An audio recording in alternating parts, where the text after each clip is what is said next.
House on Emberflit Alley by Rayla Heide. A short story from League of Legends. Read to you by Prestige Edition. With a few lines provided by the Sweet Sniper.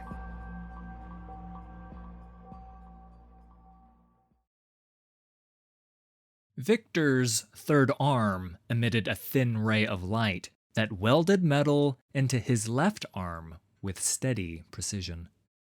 The smell of burning flesh no longer bothered him, nor did the sight of his left wrist splayed open. Veins and sinewy muscle fused with mechanical augments. He did not wince. Instead, he felt a sense of achievement gazing at the seamless blend of synthetic and organic materials. The sound of children shouting gave Viktor pause. Rarely did anyone venture down the fog-bound confines of Emberflit Alley. He had chosen this location for that very reason. He preferred not to be interrupted.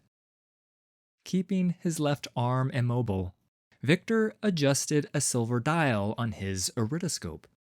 The device contained a series of mirrored lenses that angled light to allow him full view of the street outside his laboratory.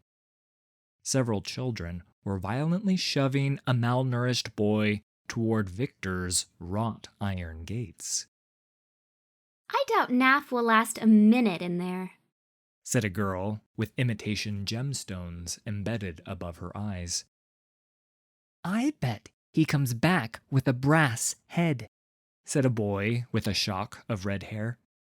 Maybe then his brain won't be as dull as the gray. You better return with something we can sell, or we'll be the ones to give you a new head, said the largest one, grabbing the small boy by the neck and forcing him forward. The other children backed away, watching. The young boy trembled as he approached the towering gate, which screeched as he pushed it open. He passed the front door encrusted with interlocking gears and shimmied through an open window. An alarm blared as he fell to the floor. Viktor sighed and pressed a switch that quieted the ringing. The skinny boy stared at his new environment. Glass jars containing organic and metal organs floating in green fluid lined the walls. A leather gurney stained with blood, upon which lay a mechanized drill, sat in the center of the chamber. Dozens of automatons stood motionless against every wall. To Viktor, his laboratory was a sanctuary for his most creative and vital experiments, but he could imagine it might seem frightening to a child. The boy's eyes widened in shock when he saw Viktor at his workbench, arm splayed open on the table. He ducked behind a nearby crate. You will not learn anything from that box, child, said Viktor. But on top of it, you will find a bone chisel. Hand it to me, please. A trembling hand reached to the top of the crate and grasped the handle of the rusted metal tool. The chisel slid across the floor to Viktor, who picked it up. Thank you, said Viktor, who wiped off the instrument and continued work on his arm. Viktor heard the boy's rapid breathing. I am replacing the twisting flexor tendons. I am the broken mechanism in my wrist, Viktor said, reaching into his arm to adjust a bolt. Would you like to watch? The boy peeked his head around the crate. Doesn't it hurt? Said the boy. No, said Viktor. When one eliminates the anticipation and fear of pain, it becomes entirely bearable. Oh. It also helps that my arm is almost completely mechanized. See for yourself. The boy stepped away from the crate and sat across from Viktor without a word, eyes fixed on his arm.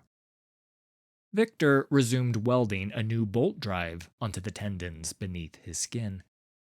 When he had finished, he sealed the flaps of dermis onto his arm. He drew the beam of light across the seam, cauterizing his flesh and fusing the incision. "Why did you do that?" the boy asked. "Didn't your arm work fine as it was?" Do you know what humanity's greatest weakness is? "No," said the boy. Humans consistently ignore the endless infinity of possibilities in favor of maintaining the status quo. The boy gave him a blank stare. People fear change, Viktor said. They settle with fine when they could have exceptional. Viktor walked to his stovetop. He mixed a blend of dark powder and done-pour cream into a saucepan, heating the liquid with his laser. Would you like a glass of sweet milk? Said Viktor. A weakness of mine, but I have always enjoyed the anise flavor. You're not gonna saw off my head and replace it with a metal one? Ah, is that what they think of me now? Viktor asked. Pretty much, said the boy. I heard one kid had theirs replaced just because they had a cough. Did you get this information directly? Said Viktor. No, it was my neighbor Burma's cousin, or uncle, or something like that. Ah, well in that case. Would replacing someone's head even get rid of a cough? Asked the boy. Now you are asking the right questions, said Viktor. No, I imagine it would not be much of an upgrade. Coughing stems from the lungs, you see. And to your earlier point, I am not going to saw your head off and replace it with a metal one. Unless, of course, you want that. No thanks, said the boy. Viktor poured the thick liquid into 2 mugs and passed one to the boy, who stared longingly at the hot drink. It is not drugged, said Viktor, and took a sip from his own mug. The boy gulped down the sweet milk. Are the others still watching outside?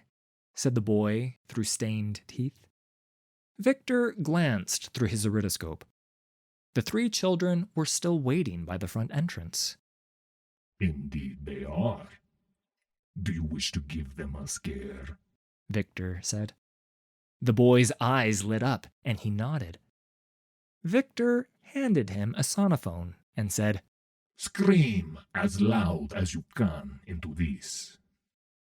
The boy gave an exaggerated, blood-curdling shriek into the sonophone.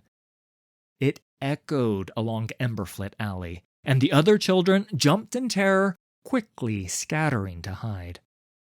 The boy looked at Viktor and grinned. I find that fear is more often than not a limiting emotion, said Viktor. Tell me something that scares you, for example. The Chembarons? The Chembarons are feared because they project an air of dominance and often the threat of violence. If no one feared them, people would stand up to them. And then, where would their power go? Away, exactly. Think of how many Chembarons exist compared to how many people live in Zon. Fear is used by the powerful few to control the weak because they understand how fear works. If someone can manipulate your emotions, they can control you. I guess that makes sense. But I'm still afraid of them, said the boy. Of course you are. Patterns of fear are carved deep into your very flesh. Steel, however, has no such weakness. Victor retrieved a vial containing minuscule silver beads floating in milky fluid. That is where I may be able to assist, he said. I have developed an augmentation that eliminates fear altogether. I could let you try it out for a short time. How short? The implant will dissolve in 20 minutes. You're sure it's not permanent? It can be, but not this one. You might find that without fear, your friends out there lose their grip. Bullies feed on fear, you see, and without it, they will starve. The boy nursed his drink, considering the offer. After a moment, he nodded to Victor, who inserted a thin needle into the vial and injected one of the silver beads into the skin behind his ear. The boy shuddered for a moment. Then he smiled. Do you feel your weakness falling away? Victor asked. Oh, yes, said the boy. Victor walked him to the door and twisted a dial to unlock it before waving him out. Remember, you can always return if you wish a more permanent solution. A wave of fog created a ghostly silhouette around the boy as he emerged from the laboratory. Victor returned to his workbench to watch the experiment through his iridoscope. Emberflit Alley was empty, but as soon as the boy walked out, his companions emerged. Where's our souvenir? Asked the red-haired boy. Doesn't seem like little Naf has held up his end of the deal, said the girl. Guess we have to punish him, added the large boy. We did promise him a new head today, after all. Don't you touch me, said Naf. He raised himself to his tallest height. The bully reached for Naf's neck, but Naf turned and punched him square in the face. Blood streamed from the bully's nose. Grab him! The bully screamed. But his companions were no longer interested in grabbing him. Naf stepped toward the bullies. They stepped back. Get away from me, he said. The bullies eyed each other, then turned and ran. Victor closed his iridoscope and returned to his work. He stretched the fingers of his newly repaired arm and tapped them on his desk in satisfaction.